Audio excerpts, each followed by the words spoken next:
अस्सलामुअलैकुम रहमतुल्लाहि ताला व बरकातुहू। नाज़रीन, आज के इस वीडियो में हम बात करने वाले हैं कि रोज़ा की हालत में झाग वाली मिसवाक का इस्तेमाल करना कैसा है। लिहाजा वीडियो को आखिर तक ज़रूर देखें और अगर अभी तक आपने हमारे चैनल को सब्सक्राइब नहीं किया है तो सब्सक्राइब करके बेल आइकन को दबा लें ताकि आने वाले लेटेस्ट वीडियोज़ का नोटिफिकेशन आपको मिलता रहे। तो नाज़रीन, वीडियो को शुरू करते हैं। क्या फरमाते हैं उलमाए दीन मुफ्तियान शरई मतीन इस मसला के बारे में कि क्या रोज़ा में झाग वाली मिसवाक कर सकते हैं या नहीं कर सकते हैं। तो नाज़रीन, उसका जवाब दिया गया है कि रोज़ा की हालत में हर किस्म की मिसवाक कर सकते हैं। जैसे कुछ मिसवाक झाग वाली कड़वा हो, जैसे नीम वगैरह का मिसवाक कड़वा है, तो उसके ताल्लुक से कि हर किस्म की मिसवाक कर सकते हैं। उसके करने से रोज़ा नहीं टूटता, बल्कि जिस तरह आम दिनों में मिसवाक करना सुन्नत है, इसी तरह रोज़ा की हालत में भी सुन्नत है।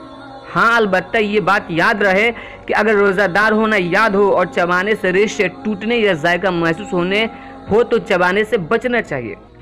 फतावा आलमगीरी में है कि रोज़ा की हालत में मिसवाक करने में कोई हरज नहीं, खा मिसवाक खुश्क हो या तर हो, खा सुबह किया जाए या शाम को। यूं ही सदरुल शरिया मुफ्ती मोहम्मद अमजद अली आज़मी रहमतुल्लाहि ताला अलैह फरमाते हैं कि रोज़ा में मिसवाक खुश्क हो या तर, अगरचे पानी से तर की हो, ज़वाल से पहले करे या बाद, किसी वक्त मकरूह नहीं। अक्सर लोगों में मशहूर है कि दोपहर बाद रोज़ादार के लिए मिसवाक करना मकरूह है। यह हमारे मजहब के खिलाफ है, यानी मजहब इमाम आज़म अबू हनीफा के खिलाफ है। सैयदी आला हज़रत इमाम इश्क मोहब्बत फरमाते हैं कि मिसवाक करना सुन्नत है और हर वक्त कर सकता है। अगरचे तीसरे पहर या असर को चबाने से लकड़ी के रेज़े छूटें या मज़ा महसूस हो तो न करना चाहिए।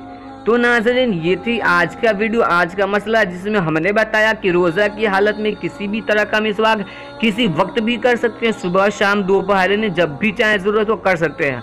हाँ, अगर चबाते वक्त उसके रेशे अंदर जाने का खदशा हो या उसका मज़ा महसूस हो तो ऐसी सूरत में उस तरीके का मिसवाक का इस्तेमाल करने से बचना चाहिए। उम्मीद करता हूँ कि ये वीडियो आपको पसंद आई होगी, तो वीडियो को कीजिए दिल से लाइक और आगे और दूसरे भाइयों तक शेयर कीजिए ताकि वो इस मसले से फ़ायदा हासिल करते हैं। चैनल को सब्सक्राइब नहीं किया तो सब्सक्राइब करके आगे शेयर ज़रूर कीजिए। अस्सलाम वालेकुम रहमतुल्लाहि व बरकातुहू।